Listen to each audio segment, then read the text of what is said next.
All right. Welcome everyone.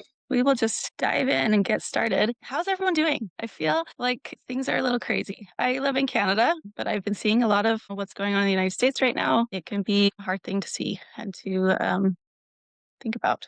We're not going to get too political here, but whatever is going on in your own life, just know that we can take a break here and start learning about where we can get some of that strength and support that we might need in our lives right now. All right. Well, before we get started, I just want to put you at ease. I know I've gone to a lot of webinars and classes, and in the back of your mind, you're always thinking, okay, what's the pitch? What are they trying to sell me? And so just want you to know that I am going to be teaching a training, and at the end, I will be inviting you to something deeper, and there are limited spots. You'll want to stay to the end to see what that is. And there's two things that you can do with me, either on your own or with me. So just to let you know that that is coming at the end. But I feel like what I'm going to be teaching is valuable regardless if you decide to join whatever I am inviting you to. All right.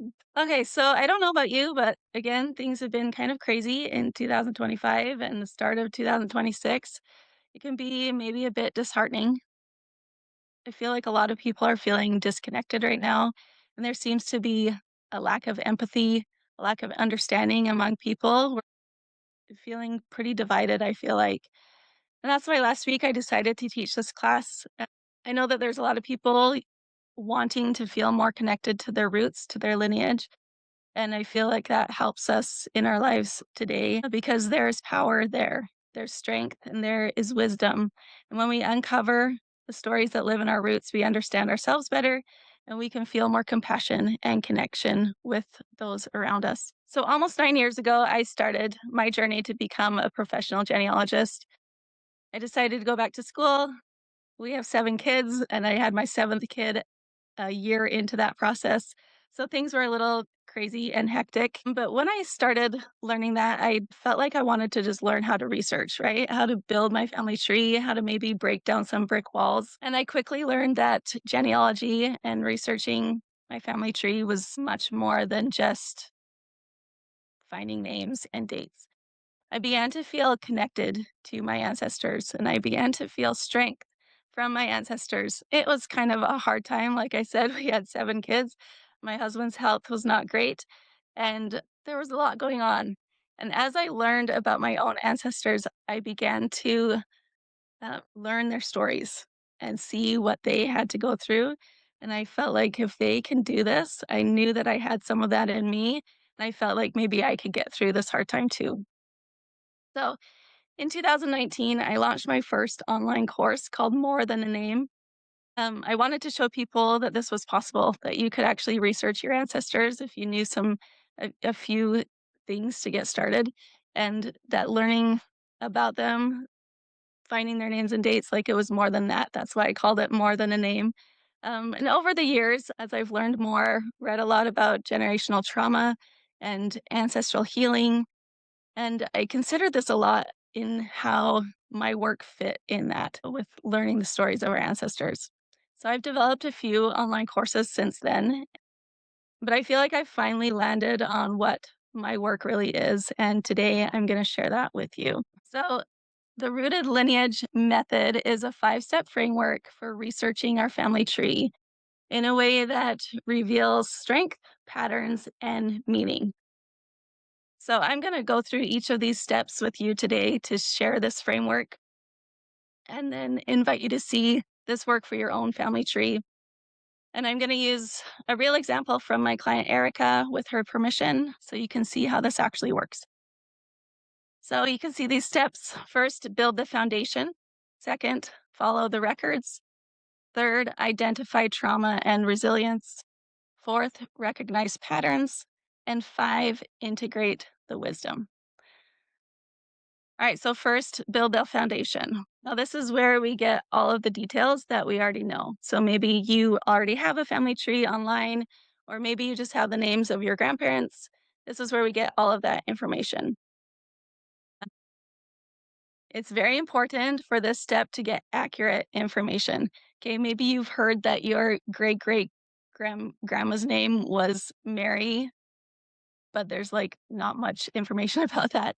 Okay, we want to build off of accurate information. So we get that accurate information with as many dates or names and information that we can. Because we don't want to start researching someone that's not ours, right? In this step, we also look at what you want to know. So, are there patterns in your family that you want to understand their origins? Do you wonder why your grandfather was an alcoholic? Do you wonder why your great grandmother was a hoarder? Or whatever your curiosities are, we would ponder that here. We would think about, what do you actually want to know and what information do you already have? So, how many of you already have a pretty full family tree? Maybe you have a pretty well researched family tree already.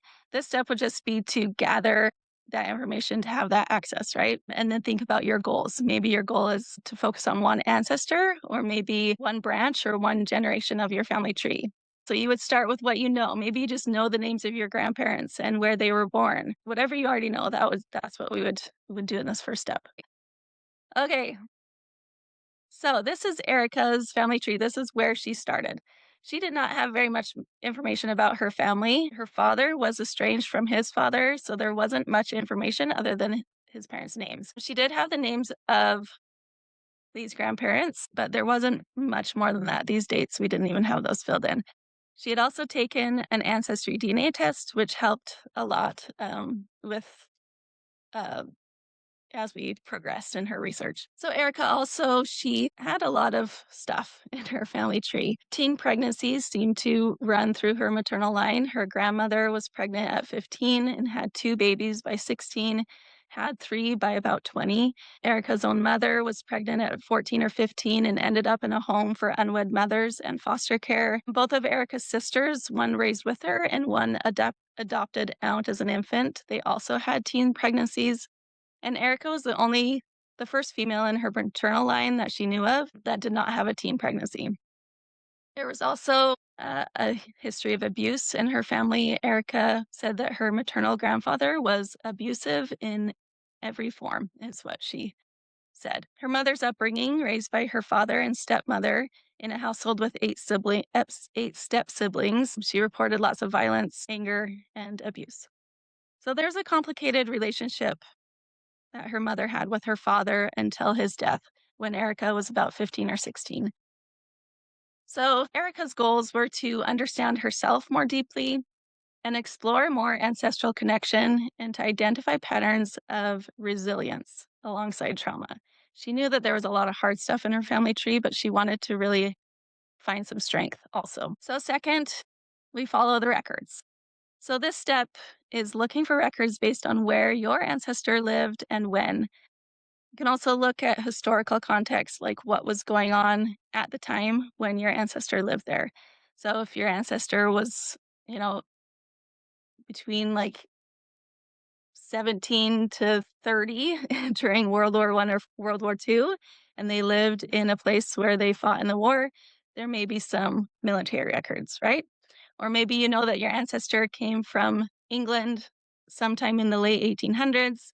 We would want to look for some sort of immigration records, right? Or maybe you know that your ancestor came out west and settled on farmland. Maybe there's a homestead record. So we would look for those sorts of records. So this all depends on where your ancestors lived and the time period and what their life looked like. So ancestors lived in different times, in different places, and different records are available depending on that. So this is where skill and experience really comes in. There's a lot of genealogists that specialize in one certain location, one country, sometimes even one time period. So that can really help to have the skill to know what records are available. So for Erica, she had her grandparents' names here. And next step, a marriage record is really helpful to get the parents' names on that next generation. Now, her grandparents were quite young. They're like the same age as my parents. And so to get a marriage record, I couldn't get that myself. So Erica obtained that marriage record just because they weren't public. And that listed the names of her great grandparents. So then I got to work. Again, this was just for a four generation origin story, but to research the four generations fully, that opens up the fifth generation. Okay. When you're researching these people, you learn the names of their parents quite naturally. So starting with what was known and then expanding more clues once those emerge. So I primarily researched using census records, vital records, meaning like birth, marriage, and death records. Newspaper articles, obituaries are really helpful for like more recent ancestors. Also, newspapers can provide birth records or marriage announcements, and then military records can help there as well. So whenever I research, you ensure that there's enough evidence to prove that relationship. Just because someone had the same name and lived in the same place, that's not enough to say that that marriage record is theirs. Like there needs to be some more information to verify and make sure that it's accurate. And then as I went, I extracted all of the details about these ancestors, information that helped to tell their stories. So the third step is to identify trauma and resilience. And I feel like this is where the work that I do sets myself apart from other genealogists. I feel like they stop at step two, right? You find all the records and build their story.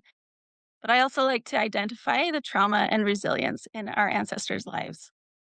This requires looking at records in a different way to be able to extract that information. Maybe you've heard of generational trauma or generational inheritance, that what happened to our ancestors affects us. If you've heard of epigenetics, we know that what happened to our ancestors can change how their DNA is expressed and that can actually be passed down.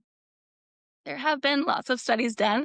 I'll share this one. That was a study done with rats.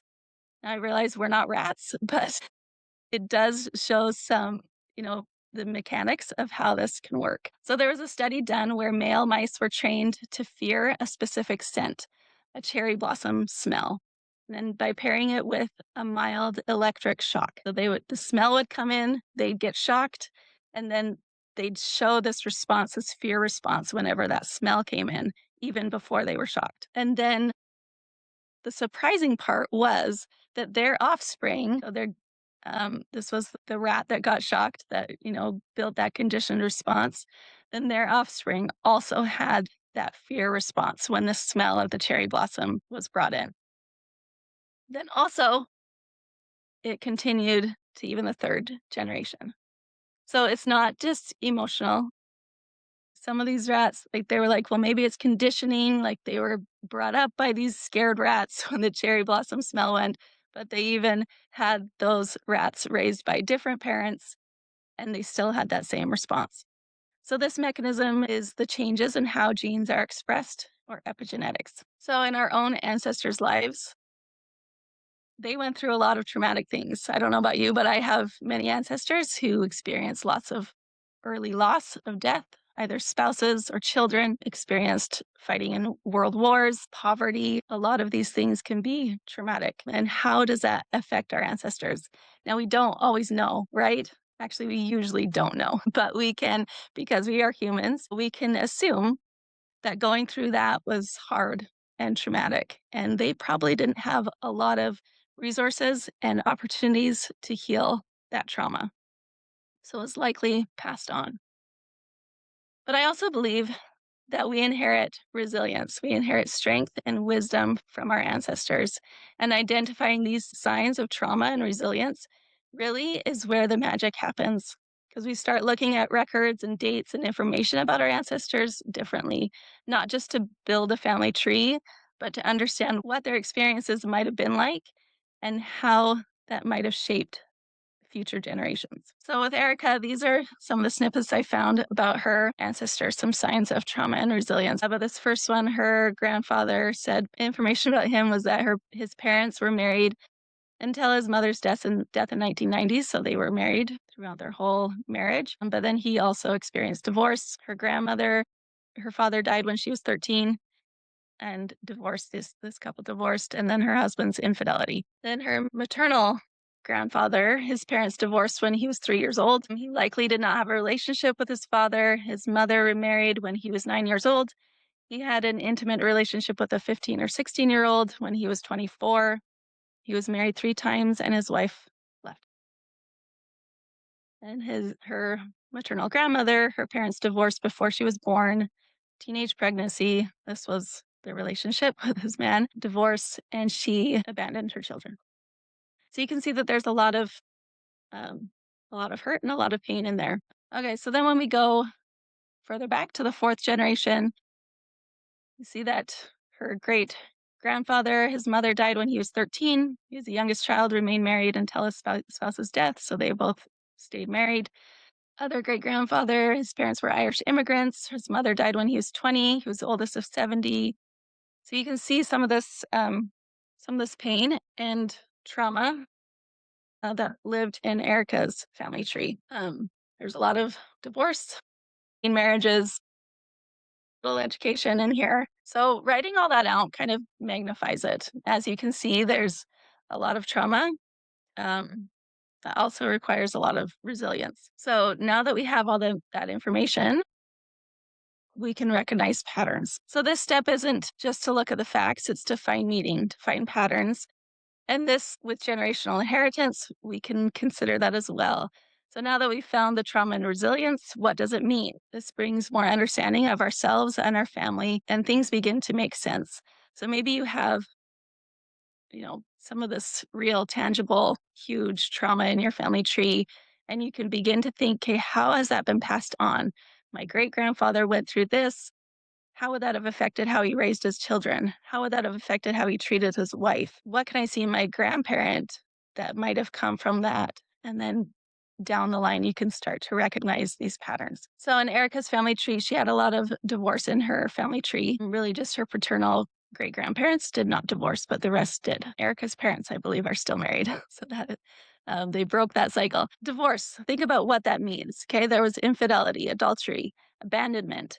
Why? What was going on in their life that would have pushed them to that? And this is just one vein of her family tree, of the trauma and resilience in her family tree. But when I do clients' origin stories, I also look at wealth. Okay, how well off were they? Did they have money? Did they not? Where did they live? Did they live on farms? Did they live in cities? And all of this information and the resilience and strength that lives in our lineage. So, using the information that I found in census records and in vital records, city directories, I then map out where Erica's ancestors lived.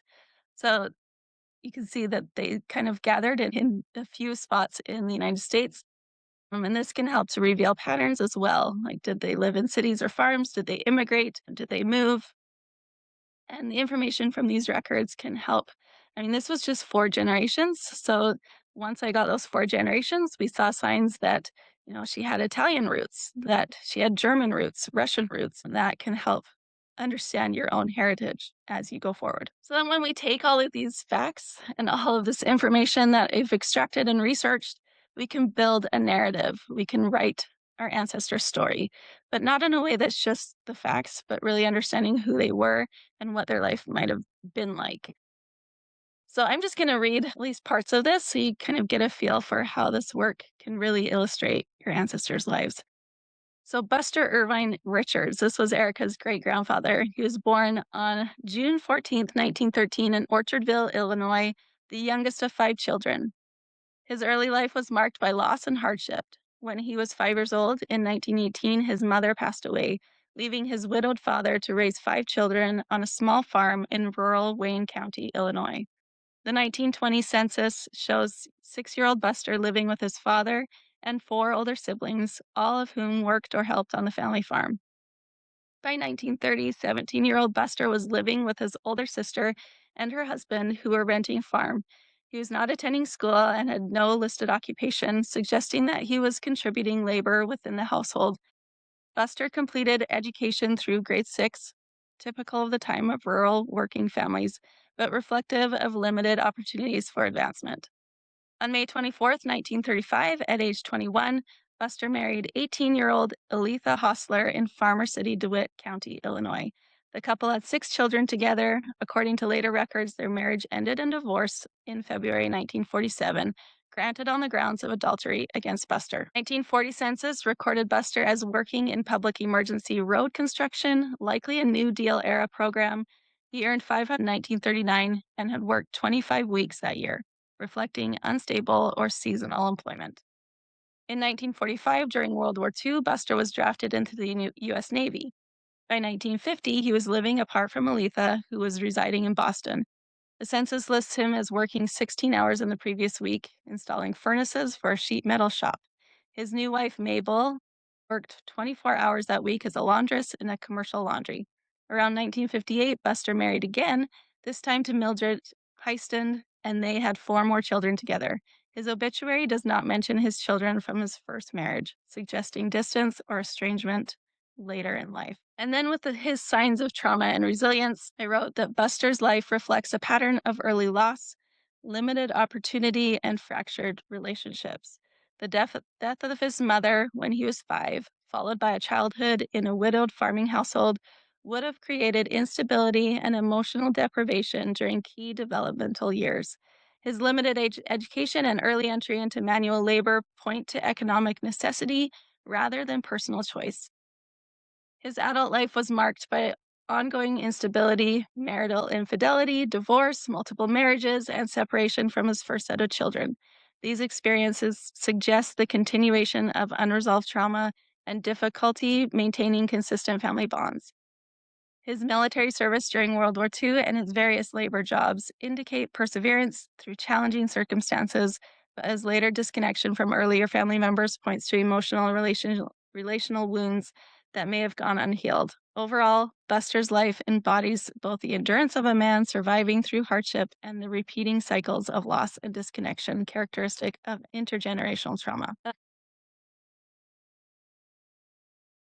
There's a lot, right? And I think reading through that can help us have maybe a little bit of sympathy for Buster, right? His life was not easy, and that influenced how he lived the rest of his life. His childhood was hard. So that's what we can do for each of our ancestors. We can find all the facts, find the details, find the signs of trauma and resilience, and consider why their life was how it was and what some of those things might have mean. So now that we've got all this information, maybe found out some hard things about our family, maybe found out some really powerful and amazing things about our family. So now what? Well, our ancestors are still around us. When we understand their lives, their experiences, their wisdom, we can uncover that in us too. And we can learn from their lives and their experiences. So even if our ancestors, you know, maybe did some not so great things, what can we learn from that? So this is what the world needs right now. I feel like if everyone understood their lineage, like really understood where they come from and what their ancestors' role was in, you know, immigrating to the United States or Canada, setting up, their life, their homestead, living their lives, like what that all meant and how that affected people around them, understanding their own immigration history can help us have more empathy and understanding for other people. It changes us and it changes the world. Now, this is kind of more of a personal step. It's more that we look at the information and interpret it and integrate that wisdom from our ancestors. So, with clients, once I've shared information with them, I give them some time to go over that. And then we meet again for a guided practice and integration session. We review what their original curiosities were and what their feelings were, and then see if there was anything answered. See if they have more of an understanding now. In Erica's case, the step wasn't about getting new information or messages from her ancestors. It was about letting everything we uncovered through the research land in her body and sense of self. From the beginning, Erica's goals were to understand herself more deeply, to feel real ancestral connection, and to see patterns of resilience alongside trauma. So, in the final integration practice with Erica, that's exactly what happened. She had a felt sense of a group of ancestors around her, a mix of masculine and feminine energy from both sides of her family. She didn't see specific images of them, but she felt them. She felt a strong awareness of connection without specifics. We named the hardships her ancestors lived through, but we held them alongside their endurance and determination. The trauma wasn't erased, but it wasn't the whole story. Integrated was a quieter, steadier knowing. I carry both and I'm supported. So that's what step 5 is about. Genealogy stops being something that you analyze and becomes something that orients how you understand yourself and your place in the world. You feel more rooted, supported, and guided by those who've come before. So this is what Erica wrote after we had done this. She said that I was genuinely surprised by the depth of Megan's work and the care she took in outlining how my ancestors' experiences may have shaped them and how those experiences could have lingered if could have lingering effects through generations. We ended our time with a guided meditation. And then she says, connecting with the energy of my ancestors might sound a bit out there, but it's not. It feels like the most natural thing in the world. I'm incredibly grateful the universe found a way to connect me with someone I never knew I needed. I want you to take a minute right now. I want you to close your eyes if you feel comfortable and just take a deep breath. I'm going to do it with you. We've gone through a lot of information, but I want you to really feel this and feel some strength and support from your own family and your own ancestors. I want you to imagine your ancestors. Maybe you know what some of them look like. Maybe you know some of their names, or maybe you just know where they come from. Think about your own life right now. Think about what you need help with right now. Think about maybe some of your stresses or your joys that maybe you want to share. Maybe some of your problems or experiences that you're having right now that you could use some support with.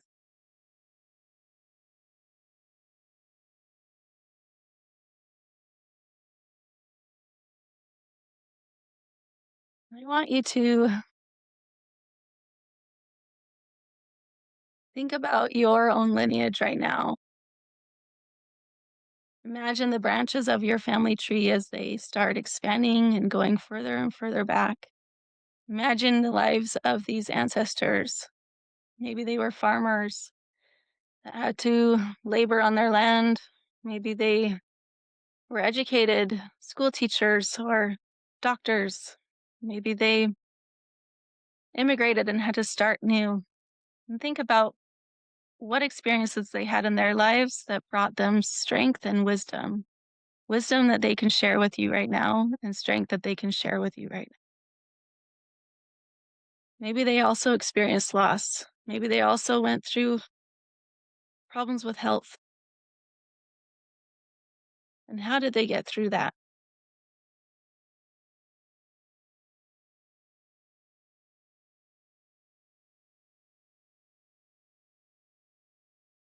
Think about this connection that you have with these individuals, these ancestors that lived generations ago, but whose strength and wisdom has been passed down to you.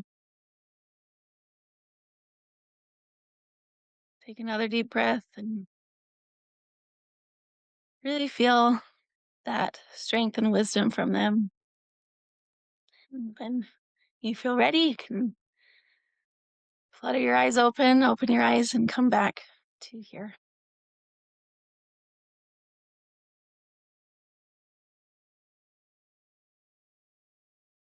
So that was just a really short little practice, but hopefully that helped you to understand and experience some of that strength from your own ancestors.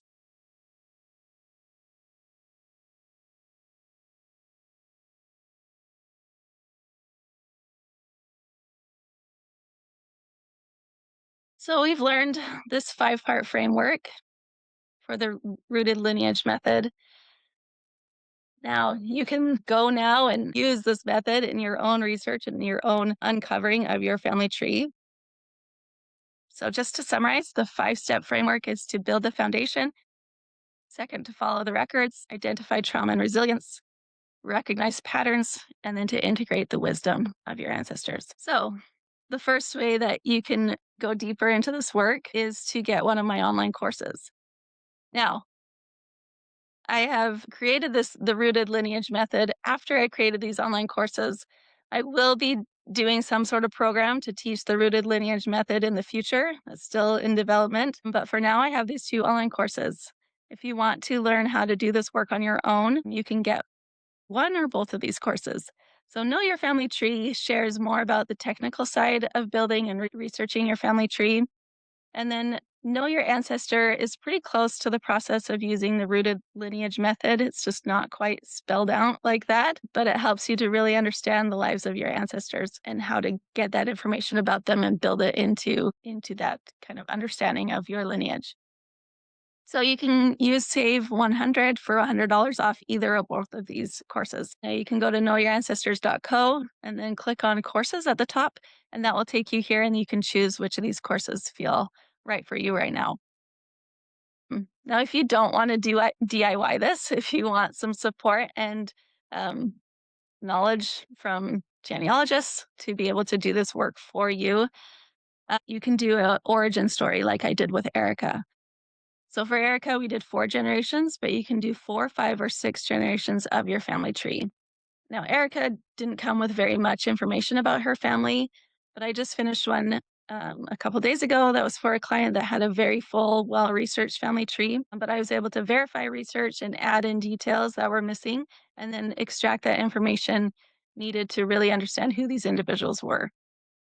So either I will do the research or a genealogist on my team will do the research with specialties in lots of different locations around the world.